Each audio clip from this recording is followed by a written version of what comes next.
우리 모두 일어나셔서 생명의 찬양 185장 주께와 엎드려 찬양하며 하나님께 예배드리겠습니다.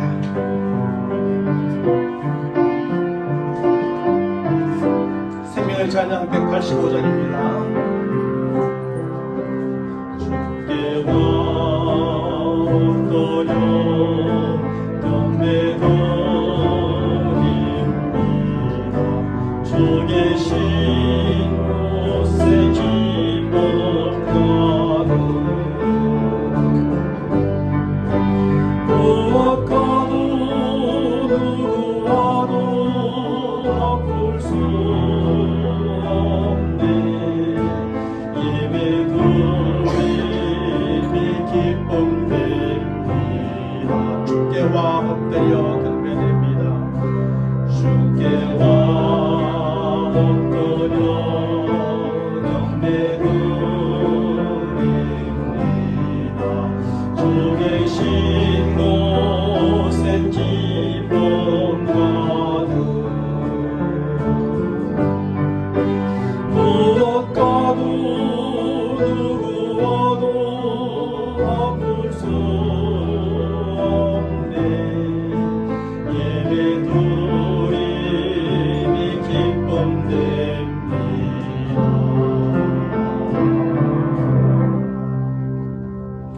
하나님 아버지, 복된 주일 아침, 이 세상 그 무엇을 얻는 것, 세상에서 그 무엇을 성취하는 것보다 하나님을 예배하는 것이 우리의 기쁨이 되길 원하고, 또 하나님이 주시는 은혜와 또 축복으로 가득한 주일 아침 예배가 되길 원합니다. 하나님이 받으시는 우리 한 사람 한 사람, 또 우리의 모든 예배 되게 하시고, 하나님께서 그렇게 기뻐하시며 찾아오셔서 만져주시고 위로하시고 은혜 주시고 복 주시는 예배 되게 역사하여 주옵소서. 우리 주 예수 그리스도 이름으로 간절히 기원하옵나이다. 아멘. 전능하사 천지를 만드신 하나님 아버지를 내가 믿사오며 그 외아들 우리 주 예수 그리스도를 믿사오니 그는 성령으로 잉태하사 동정녀 마리아에게 나시고 본디오 빌라도에게 고난을 받으사 십자가에 못 박혀 죽으시고 장사한 지 사흘 만에 죽은 자 가운데서 다시 살아나시며 하늘에 오르사 전능하신 하나님 우편에 앉아 계시다가 저리로서 산 자와 죽은 자를 심판하러 오시리라. 성령을 믿사오며 거룩한 공예와 성도가 서로 교통하는 것과 죄를 사하여 주시는 것과 몸이 다시 사는 것과 영원히 사는 것을 믿사옵나이다. 아멘. 우리 모두 하셔서 생명의 찬양 24장 나의 마음을 정금과 같이 찬양합니다.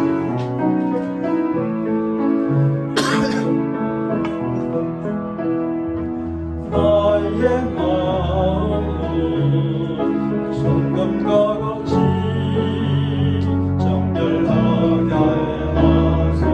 나의 마음을 정금과 같이 하소서.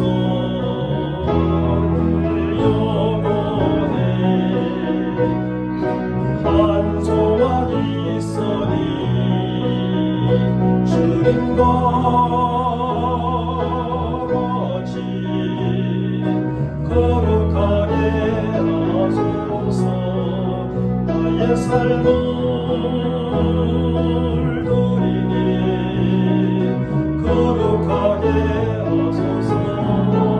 주님 나를 받으소서. 나를 받으소서. 나의 마음을 정금과 같이 나의 마음을 정금과 같이 정결케 하소서. 나의 마음을 정금과 같이 하소서. 내 영혼에 한 소망 있으니 주님과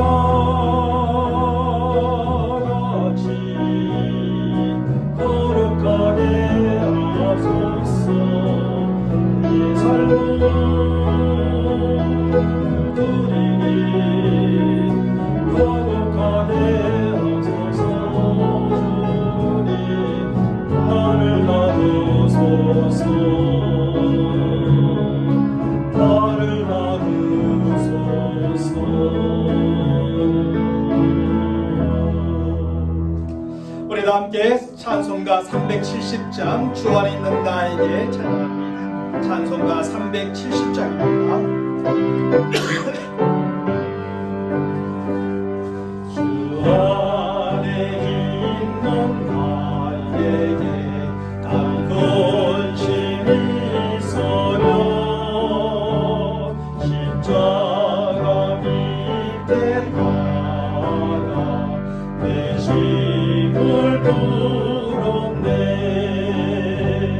주님을 찬송하면서 할렐루야 할렐루야 내 앞길 멀고 험해도 나 주님만 따라가리. 두려움이 면하여 내 기도 되었고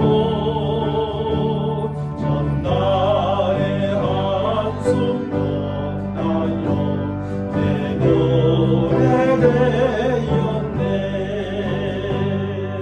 주님을 찬송하면서 할렐루야 할렐루야 내 앞길 멀고 험해도 나 주님만 따라가리.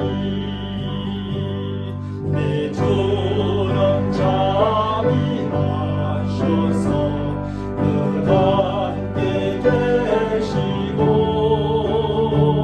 내 눈빛 밤을 마시고 늘 채워주시네. 주님을 찬송하면서 할렐루야 할렐루야 내 앞길 멀고 험해도 나 주님만 따라가리. 내 주와 맺은 연약은 영불 변하시니 그 나라 가기까지는 늘 보호하시네. 주님을 찬송하면서 할렐루야 할렐루야 내 앞길 멀고 험해도 주님만 따라가. 주님을 찬송하면서 주님을 찬송하면서 할렐루야 할렐루야 내 앞길 멀고 험해도 나 주님만 따라가리.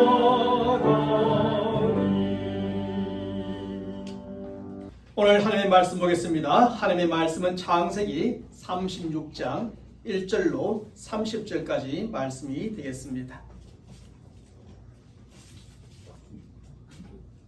제가 여러분들에게 1절로 8절까지 말씀만 봉독해 드립니다.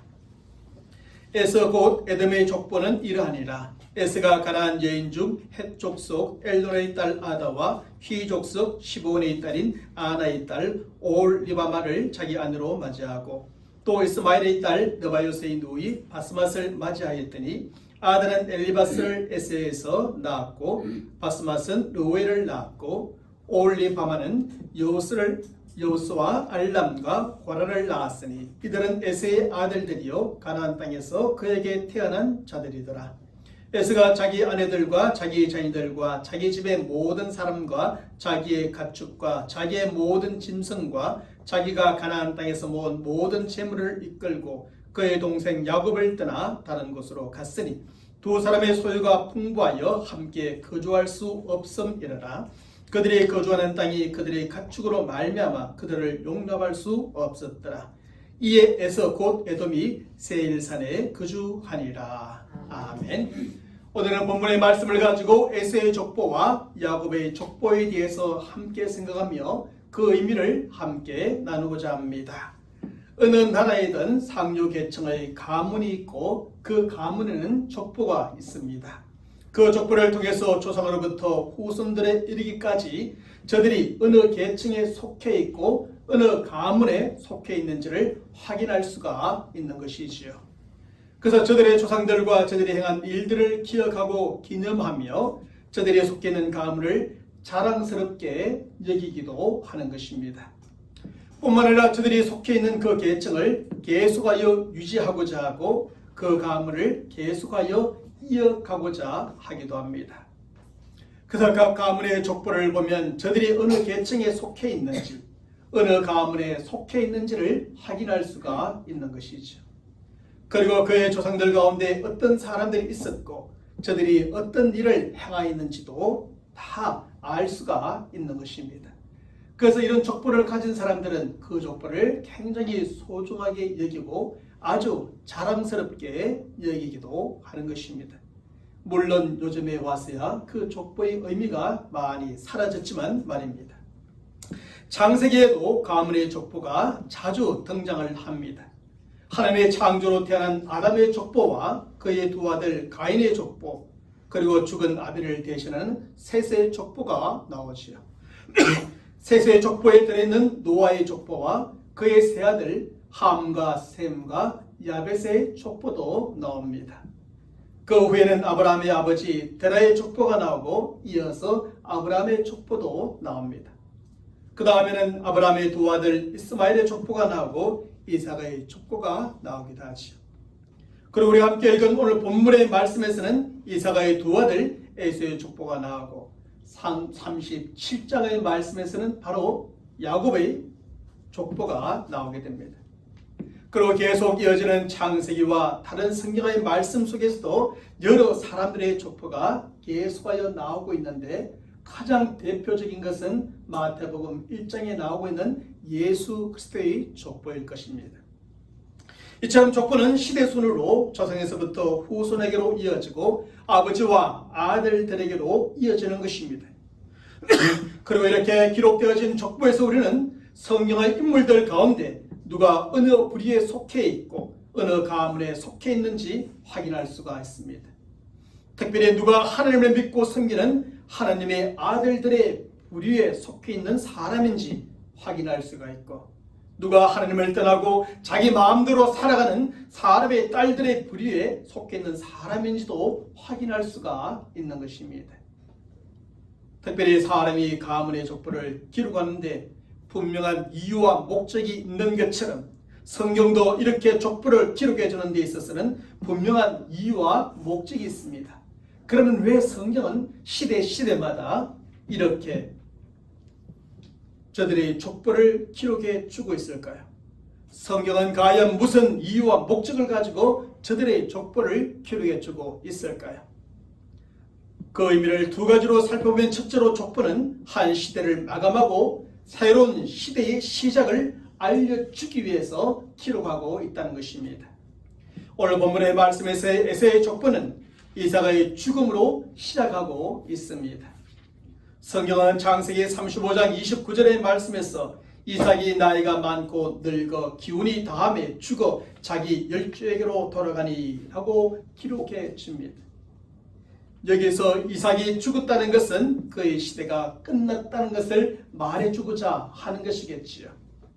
그러난 다음에 에서의 족보가 나오고 창세기 37장 2절의 말씀에서는 야곱의 족보는 이러하리라는 말씀으로 시작해 주므로 이것은 새로운 시대가 시작되고 있음을 가르쳐 주는 것입니다. 다시 말하면 이제 이삭의 시대는 끝났다는 것이요 에서와 야곱으로부터 시작되는 새로운 시대가 열렸음을 말해 주는 것입니다.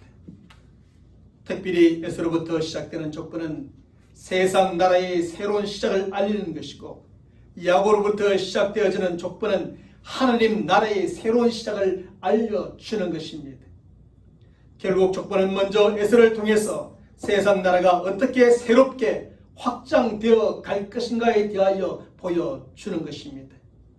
그리고 야곱을 통해서는 하나님의 나라가 어떻게 새롭게 확장되어 갈 것인가에 대해서 또한 보여주고 있는 것이죠.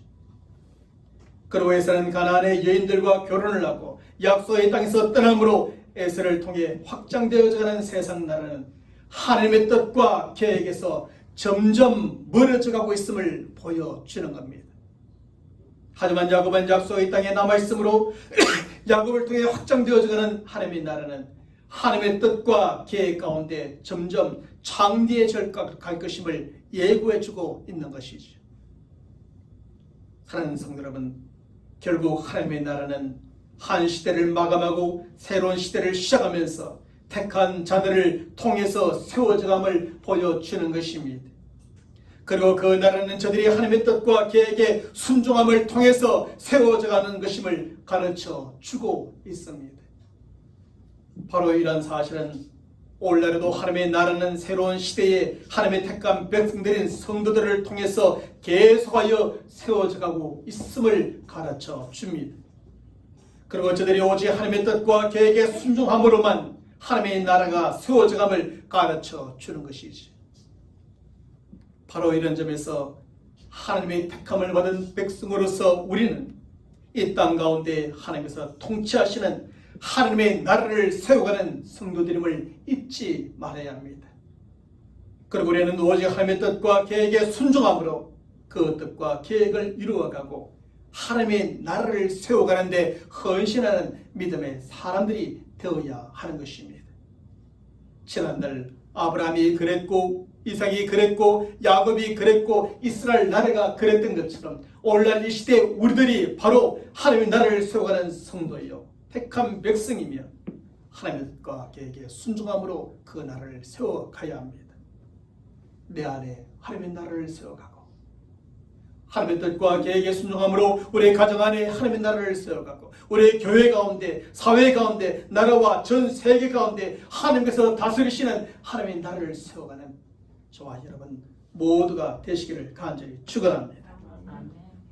둘째로 족보는 인류 역사가 택한 백성을 중심으로 흘러감을 알려주고자 하는 것입니다.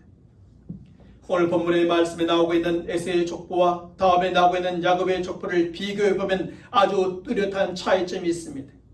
그 차이점은 에서의 족보는 단순히 이름만 나열되어 나오지만 야곱의 족보는 구체적인 내용들이 함께 따라 나온다는 사실입니다.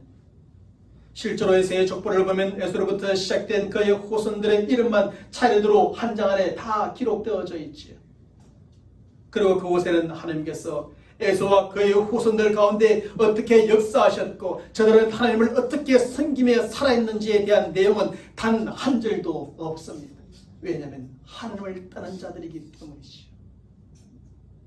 하지만 야곱의 족보는 단 한 줄로 나오고 있지만 야곱과 그의 후손들에 대한 기록은 무려 14장에 걸쳐 길게 기록되어지게 됩니다. 그리고 그 내용을 보면 하나님께서 야곱과 그의 후손들에게 어떻게 역사하셨는지 저들은 하나님을 어떻게 섬기면서 하나님의 뜻과 계획을 이루어가게 되었는지 구체적으로 기도해 주고 있습니다. 이런 사실은 하나님께서 이루어가시는 인류 역사의 중심에 에서와 그의 후손들이 있는 것이 아니라 야곱과 그의 후손들이 서 있다는 사실을 가르쳐 주는 것입니다. 그리고 인류 역사는 에서와 그의 후손들을 통해서 흘러가는 것이 아니라 결국 야곱과 그의 후손들을 통해서 흘러간다는 사실을 이 성경은 분명히 가르쳐 주고자 하는 것입니다. 그러므로 에서와 야곱의 족보는 하나님께서 택한 백성들과 항상 함께 하시며 저들을 중심으로 인류 역사를 새롭게 이루어 가신다는 사실을 보여줍니다. 그리고 하나님의 진정한 관심은 세상 사람들과 저들이 세워가는 세상 나라에 있는 것이 아니라 하나님의 택한 백성들과 저들이 세워가는 하나님의 나라에 있음을 보여주는 것이죠. 물론 세상 사람들과 세상 나라도 하나님의 통치 안에 있습니다. 그러나 하나님의 주된 관심은 하나님의 택한 백성들이고 저들이 세워가는 하나님의 나라에 있는 것입니다. 그리고 하나님께서는 저들이 이 땅 가운데 하나님의 나라를 세워갈 수 있도록 끊임없이 역사하시고 도우시며 인도해 주신다는 사실을 보여줍니다. 야곱의 인생을 하나님께서 끊임없이 도움과 인도함과 또 역사함 속에서 이끌어 가시고 이후에 보면 요셉의 인생을 하나님께서 인생과 역사하시며 도우시고 인도하심으로 이끌어 가셔서 세워 가시는 것처럼 말입니다. 사랑하는 성도 여러분, 바로 이러한 점에서 하나님의 택함을 받은 우리 성도들은 인류 역사의 중심에 서 있는 사람들입니다. 그리고 그 인류 역사는 이렇게 하나님의 택함을 받은 우리의 성도들, 하나님의 택하신 사람들을 중심으로 흘러가게 되는 것입니다. 그 하나님의 택함을 받은 우리들은 항상 하나님의 진정한 관심의 대상이 되어지는 것이죠. 하나님께서 나의 인생에 전혀 관심을 갖고 있지 않다고 때로는 생각되어질 때도 있습니다. 내가 힘들고 어려울 때 왜 하나님은 나를 도와주지 않을까? 왜 고난 가운데 내가 이 고난에서 벗어날 수 있도록 나를 끄집어내 주지 않을까? 그런 고민, 그런 의문점들을 갖게 되지만 여전히 하나님은 그 어떤 상황과 그 어떤 형편 가운데서도 하나님의 택한 백성들에게 관심을 가지시고 지켜보시고 그 가운데서 돌보시고 늘 선한 길로 인도해 주시는 겁니다. 하나님께서 이스마엘이 아니라 이삭과 에서가 아니라 야곱과 항상 함께 하시며 저들을 돌보시고 지키시며 인도해 주셨던 것처럼 말입니다. 그렇게 하심으로 우리들로 하여금 하나님께서 이루어 가시는 인류 역사에서 중심적인 역할을 하게 하시고 우리를 통해서 그 하나님 나라를 세워 가시는 겁니다. 그러므로 하나님의 택함을 받은 우리 모든 성도들은 하나님께서 이루어 가시는 인류 역사의 중심에 서 있는 사람이라는 사실을 잊지 말아야 합니다. 하나님은 늘 나에게 관심을 가지고 나를 중심으로 무언가를 이루어 가신다는 사실 말입니다. 그리고 우리는 우리와 항상 함께 하시는 하나님의 돌보심과 지켜주심과 인도하심 가운데 하나님의 나라를, 하나님의 통치를 이루어가는 하나님의 택한 백성들이 되어야 할 줄로 믿습니다. 우리가 하나님의 통치를 받아서 하나님의 뜻과 계획을 따라 순종하며 살면 그것이 바로 하나님의 나라가 이루어지는 것이 되어집니다.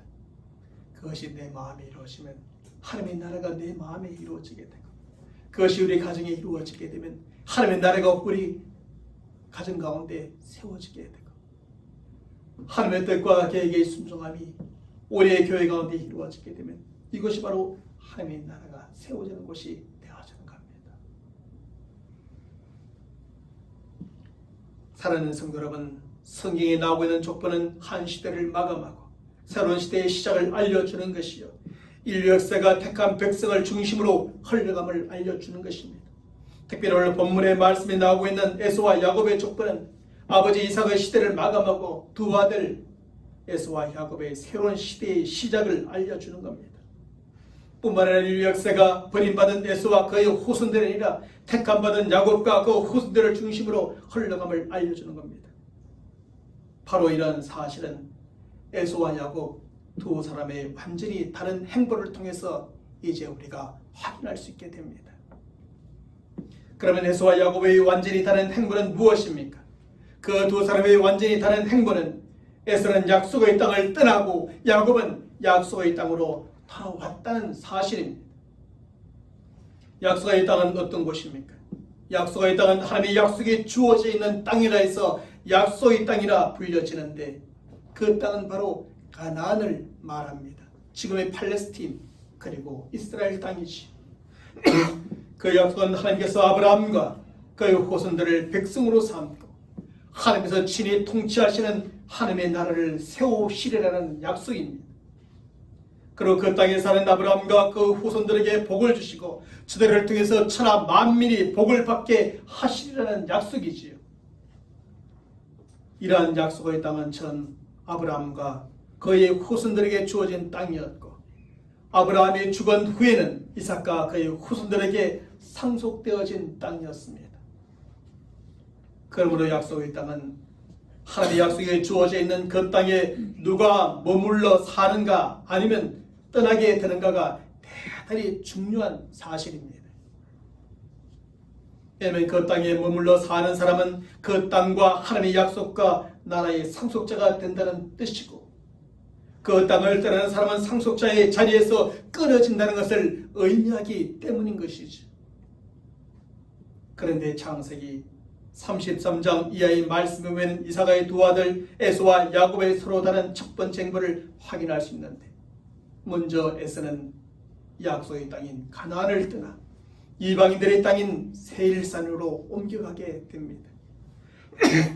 그 세일산은 팔레스틴 지역 오른쪽에 요단강이 있고 그 밑에 사해가 있는데, 그 사해 아래쪽에 지역이 세일 지역인데, 바로 그 있는 세일산 중심으로 이 에서와 그의 후손들이 떠나게 됩니다.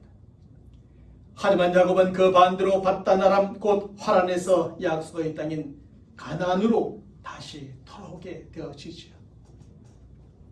우리가 이미 잘 알고 있는 것처럼 야곱은 아버지를 속이고 하나님의 나라와 축복의 상속권을 형 에서로부터 빼앗게 됩니다. 그리고 분노한 에서의 위협으로부터 자신의 생명을 지키고자 약속의 땅을 잠시 떠나 하늘로 도망하게 되죠. 그때 떠날 때는 조금 있다가 곧 돌아오리라 생각하고 보낸 사람은 그렇게 보냈고 떠난 야곱은 그렇게 떠났던 겁니다. 그런데 그 후로 무려 20년의 세월이 지난 후에야 야곱은 그 하늘에서 약속의 땅으로 돌아오게 되었습니다. 무려 20년 만에 하나님의 약속이 주어져 있고 아버지가 머물고 계시는 약속의 땅으로 다시 돌아오게 되는 것이죠. 야곱이 약속의 땅으로 돌아오는 과정을 보면 밧단 아람 곧 하란에서 요단강 동편의 마하나임 브니엘 숲곳으로 돌아오게 됩니다. 그리고 요단강을 건넌 후에는 드디어 약속의 땅 세겜, 베델 그리고 에브라스를 거쳐 드디어 그의 아버지가 계시는 헤브론으로 돌아오게 되죠. 물론 야곱이 다시 약속의 땅으로 돌아오는 그 여정 가운데는 수많은 고난과 방해들이 있었습니다. 삼촌 라반이 그를 떠나지 못하게 계속 붙잡아 두기도 하고, 삼촌을 몰래 떠난 그를 추격하여 삼촌이 그를 다시 잡아오고자 추격하기도 하였습니다. 삼촌을 떠나고도 분노에 쌓이는 형 에서에 대한 두려움 때문에 적시 약속의 땅으로 돌아오지 아니하고 이곳저곳으로 떠돌며 머뭇거리기도 하였습니다. 그런 과정 속에서 딸 디나가 세겜에서 강간을 당하는 비참한 일이 있기도 하고, 아들과 아내가 부정을 저지르는 아주 부정한 일들이 생기기도 하였습니다. 그럼에도 불구하고 야곱은 끝끝내 약속의 땅이요 그의 아버지가 거주하고 계시는 헤브론으로 다시 돌아오게 되었습니다. 그러고 난 다음 그는 평생 약속의 땅을 떠나지 아니하고 머물며 살다가 하나님의 계획과 인도하심을 따라 요셉이 이미 가 있는 애굽 땅으로 이주를 하게 되어지는 겁니다. 그리고 그의 인생은 마무리되었습니다. 하지만 에서의 경우에는 어떻습니까? 오늘 본문 6절로부터 8절의 말씀에서 성경은 에서의 행보에 대하여 이렇게 기록해 주고 있습니다. 우리 함께 6절로부터 8절의 말씀을 읽어보겠습니다. 에서가 자기 아내들과 자기 자녀들과 자기 집의 모든 사람과 자기의 가축과 자기의 모든 짐승과 자기가 가나안 땅에서 모은 모든 재물을 이끌고 그의 동생 야곱을 떠나 다른 곳으로 갔으니 두 사람의 소유가 풍부하여 함께 거주할 수 없었음이라. 그들이 거주하는 땅이 그들의 가축으로 말미암아 그들을 용납할 수 없었더라. 이에 에서 곧 에돔이 세일산에 거주하니라. 결국 에서는 아버지 이삭이 거주하는 땅이요 그가 지금까지 살아오던 약속의 땅을 떠나 세일산으로 옮겨가게 되었습니다. 그 이유는 에서와 야곱의 소유가 풍부해져 약속의 땅에 함께 거주할 수 없었기 때문이라는 거죠. 저들은 지난날 하나님께서 아버지 이삭을 통해 축복 기도해 주신 대로 모두 큰 부를 소유하게 되었습니다. 하지만 그것으로 말미암아 두 사람은 약속의 땅에 함께 거주할 수 없게 되었고 결국 헤어질 수밖에 없었습니다. 그런데 과거에 야곱이 약속의 땅을 떠났던 것과는 달리 이번에는 에서가 그 땅을 떠나게 되었습니다. 과거의 야곱이 어쩔 수 없이 잠시 약속의 땅을 떠났던 것과는 달리 이번에는 에서가 스스로 선택하여 완전히 약속의 땅을 떠나게 되었습니다.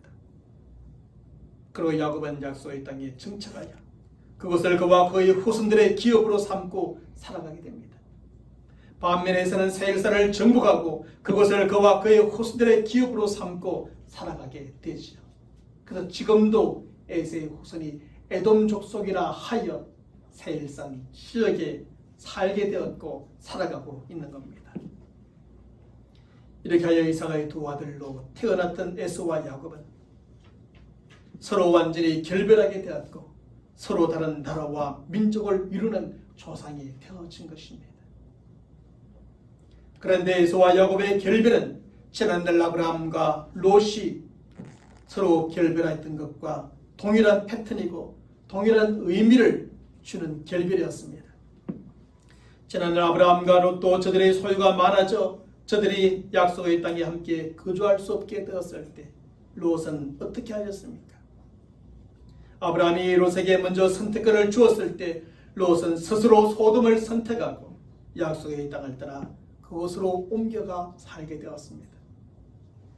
이렇게 하여 약속의 땅에서 떠난 롯은 하나님의 약속과 축복의 자리에서 떠난 자가 되었고 하나님 나라의 상속자의 자리에서 끊어진 자가 되었습니다.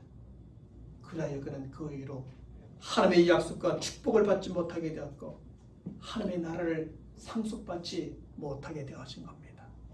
오직 아브라함과 그의 후손들만이 그것을 상속받게 되어지죠.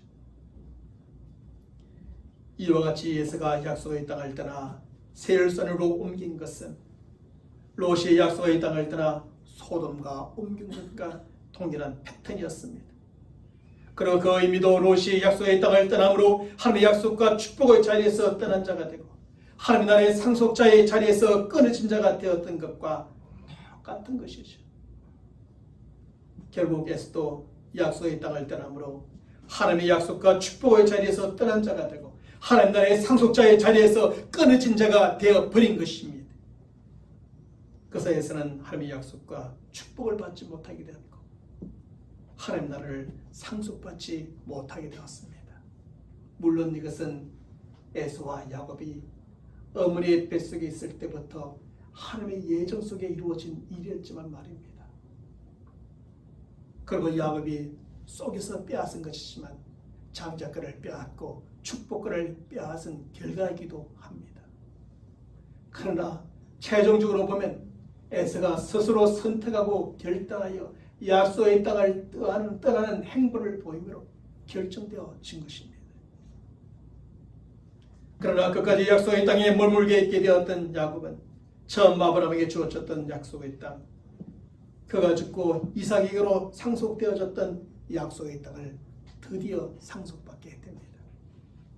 그리고 그와 후손들이 약속의 하나님의 약속과 축복을 받게 되었고 하나님 나라를 상속하게 되어 결국 이스라엘이라고 하는 그의 12 아들들의 중심에 나라가 세워지게 됩니다.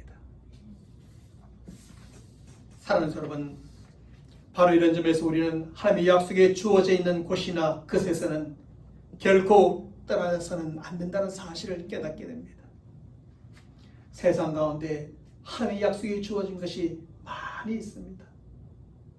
그러나 그 중에서도 하나님의 약속에 주어져 있는 성경을 떠나서는 안 되고 하나님의 약속에 주어져 있는 교회를 떠나서는 안 되고 더욱이 약속 자체이신 하나님을 떠나서는 안 됩니다. 성경이 충분히 이해되지 않는다고, 좀 어렵다고, 합리적이지 않다고, 내 생각이나 경험과 맞지 않는다고 성경을 떠나서는 안 됩니다. 조금 피곤하고 힘들다고, 지금 할 일이 많고 바쁘다고, 뭔가 마음에 들지 않는 일이나 사람들이 있다고 교회를 떠나서는 안 됩니다. 일의 생각대로 안 된다고, 삶에 고난이 있다고, 당장 내 눈앞에 하나님이 보이지 않는다고 하나님을 떠나서는 안 됩니다. 왜 떠나서는 안 됩니까? 왜냐하면 성경이든 교회든 하나님이든 한 번 떠나면 다시 돌아온다는 것이 정말 쉽지 않기 때문입니다. 사실 야곱이 어쩔 수 없이 약속의 땅을 떠났지만 그가 약속의 땅으로 다시 돌아오는 과정은 어땠습니까? 그 과정 속에는 엄청난 고난과 방해가 있었고 무려 20년이라고 하는 오랜 시간이 걸렸습니다. 그는 처음 그리 오랜 시간이 걸리리라 생각하지 않고 며칠만 가있다가 돌아오리라 생각하고 떠났지만 무려 20년이라는 하는 긴 시간이 걸렸던 겁니다. 물론 이렇게 많은 고난과 방해 가운데서라도 다시 돌아오고 10년, 20년, 30년, 50년이 걸려서라도 다시 돌아온다면 그래도 다행입니다. 많은 경우에 성경과 교회와 하나님을 한 번 떠난 후에 죽을 때까지 돌아오지 못하고 에사와 같이 완전히 떠나버리는 사람들도 얼마나 많은지 모릅니다. 그래서 요즘 사람들을 만나보면 제가 목사라 그러고 또 그리고 제가 교회 다닌다 그러면 말합니다. 나도 옛날에는 교회 다녔다고 말합니다. 주일학교도 다녔고 청년부 활동도 열심히 했다고 하면서 말입니다. 그런데 지금은 교회를 떠나 있습니다. 성경을 떠나 있습니다. 하나님을 떠나 있는 것입니다. 다행히 저들이 어떤 계기를 통해서 다시 돌아오면 다행인데 저들 가운데 많은 사람들이 쉽게 돌아오지 못하고 어떤 사람들은 영영 돌아오지 못하고 끝나는 경우들도 참 많다는 사실입니다. 또 한 가지 왜 떠나서는 안 됩니까? 왜냐하면 성령이든 교회든 하나님이든 떠나면 그것에 주어져 있는 하나님의 약속과 축복을 받을 수 없기 때문이지요. 성경을 떠나면 성경을 통해 주시는 하나님의 약속과 축복을 받을 수 없습니다. 교회를 떠나면 교회를 통해서 주시는 하나님의 약속과 축복을 받을 수 없습니다. 하나님을 떠나면 하나님께서 주시는 약속과 축복을 받을 수 없는 것이지요. 하나님께서는 성경을 통해서 교회를 통해서 각 시대에 우리가 살아가는 인생의 과정 속에 이루어 주시고자 하는 약속이 있고 주시고자 하는 축복이 있을 겁니다. 그러면 그 기간 동안에 우리가 하나님을 떠나 있으면 성령을 떠나 있으면 교회를 떠나 있으면 주시고자 하는 그 축복과 약속을 우리가 받을 수 없는 것이지. 60년 후에 죽기 전에 돌아오면 무엇합니까? 그 사회 동안에 우리가 받을 수 있는 하나님의 모든 약속과 축복을 하나도 받지 못하고 다 잃어버리고 자기 마음대로 세상에서 자기 힘과 능력으로 고성하며 살다가 나중에 깨닫고 돌아오지만 그때 주어질 수 있는 하나님의 약속과 축복은 하나도 받지 못하게 되어버리는 것이죠. 물론 이미 말씀드린 대로 돌아오면 다행이기도 하지만 말입니다. 그러므로 우리는 그 어떤 상황과 형편 가운데서도 하나님의 약속에 주어져 있는 성경과 교회와 하나님을 떠나서는 안 됩니다. 아무리 이해가 되지 않고 우리 생각과 맞지 않더라도 아무리 힘들고 바빠도 아무리 고난이 있더라도 처음부터 떠나지 말아야 합니다. 그 모든 상황과 형편 가운데서도 우리는 끝까지 참고 견디며 성경과 교회와 하나님 안에 머물러 있어야 합니다. 그리고 성경을 믿기 위해서 질문도 해보고 깨닫기 위해서 열심히 듣고 읽으며 배우기 위해서 열심히 성경을 공부하기도 해야 합니다. 이런저런 이유로 교회로 모이는 것을 피하는 어떤 사람들의 습관과 같이 하지 말고 그런 사람들이 있을 때 더욱더 말씀을 따라서 열심히 모여야 합니다. 하나님의 숨결을 느끼고 하나님의 능력을 경험하며 언젠가 하나님의 얼굴을 친히 뵐 때까지 믿음으로 기다리고 또 기다린 것이죠. 그러면 언젠가 고린도전서 13장의 말씀 있는 것처럼 얼굴과 얼굴을 대면하고 하나님을 뵐 날이 있게 될 겁니다. 그렇게 할 때 우리는 하나님의 말씀이 깨달아지고 믿어지게 되며 교회를 통하시는 하나님의 그 모든 소중한 것을 얻고 누리게 될 것이고 하나님의 살아계심을 하나님의 존재하심을 느끼며 체험하며 살아가는 성도들이 될 겁니다. 그리고 성경과 교회와 하나님 안에서 우리는 그것을 통해서 주시는 하나님의 모든 약속이 이루어지고 하나님의 축복이 주어지는 삶을 살아가는 저와 여러분 모두가 될 줄로 믿습니다. 우리가 살아가면서 왜 성경에 대한 의문이 생기지 않겠습니까? 교회에서 왜 우리가 시험에 들지 않고 어림을 겪지 않겠습니까? 하나님의 존재에 대해서 의문을 가진 본 적이 있지 않겠습니까? 그러나 그것 때문에 절대로 성경을, 교회를, 하나님을 떠나서는 안 된다는 사실을 기억하시고 어떤 상황 속에서도 참고 견디며 끝까지 성경과 교회와 하나님 안에서 머물러 있으므로 하나님의 약속과 축복이 주어지고 이루어지는 저와 여러분의 삶이 되시기를 주님의 이름으로 간절히 축원합니다. 하나님 아버지 감사합니다. 에세의 족보와 야곱의 족보를 통해서 하나님은 새로운 일을 시작하고 새로운 시대를 열어가시며 또 특별히 하나님의 택한 백성을 중심으로 하나님의 나라를 세워가신다는 사실을 깨닫게 하여 주십니다. 오늘날 우리 시대, 우리에게 주어진 하나님의 택한 백성들의 시대고 우리를 통해서 하나님께서는 하나님의 나라를 계속하여 세워가시는 줄로 믿습니다. 우리가 하나님의 뜻과 하나님의 계획에 순종함을 통하여 우리 마음 안에 하나님의 나라를 세워가고 우리 가정에, 우리 교회 가운데, 사회와 세상 모든 사람들 가운데 하나님의 나라를 세워가며 확장시켜가는 택한 백성들에게 역사하여 주시옵소서. 우리는 하나님의 약속에 주어져 있는 곳이 어디든지 바로 그곳에 머무는 택한 백성들 되게 하셔서 그것을 통해 주시는 하나님의 모든 약속과 축복이 이루어지는 삶, 그것을 누리는 삶을 살아가는 하나님의 사람들 다 되게 도와주시옵소서. 우리가 어디에 있습니까? 하나님 아버지, 우리가 무엇 때문에 고민합니까? 무엇 때문에 힘들어합니까? 그러나 결국 하나님 약속에 주어져 있는 성경을 통해서 그 약속과 축복이 이루어지고 또 교회를 통해서 그 약속과 축복이 이루어지고 그 약속과 축복은 결국 하나님께서 우리에게 주시는 줄로 믿습니다. 말씀 안에서, 교회 안에서, 하나님 안에서 이것을 얻고 누리며 사는 우리 모든 성도들 다 되게 역사하시며 도와주시옵소서. 우리 주 예수 그리스도의 이름으로 간절히 기도하옵나이다. 아멘. 우리 서로 인사합시다. 있을 곳에 섭시다. 우리 모두 하셔서 생명의 찬양 144장 찬양하겠습니다. 오라 우리가 여호와의 산에 올라 하나님의 전에 일하자. 144장입니다.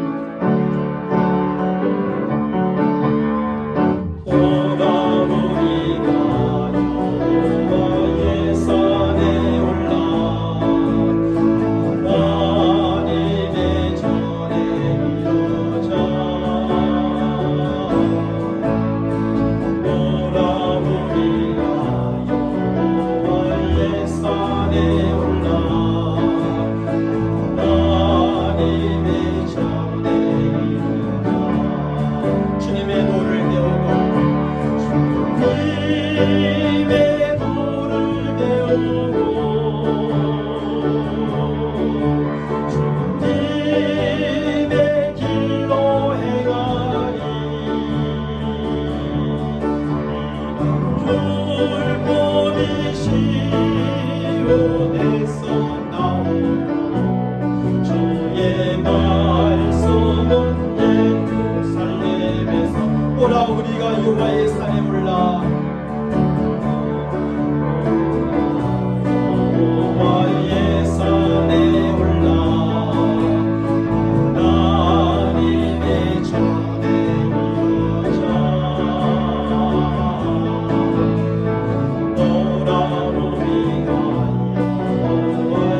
주 예수 그리스도의 은혜와 하나님 아버지의 무한하신 사랑하심과 성령님의 교통하심과 역사하심과 충만하여 주시니 오늘도 주의 말씀을 듣고 하나님의 약속에 주어져 있는 성경과 교회와 하나님을 떠나지 아니하므로 하나님의 약속과 축복이 주어지는 인생을 살고 새로운 시대의 새 시대의 주인공으로 하나님 나라를 함께 세워가기로 다짐하는 모든 믿음의 사람들 머리 위에 저들의 간절한 기도의 제목들과 한 주간의 모든 일들 가운데 지금부터 영원토록 함께 있을지어다. 아멘.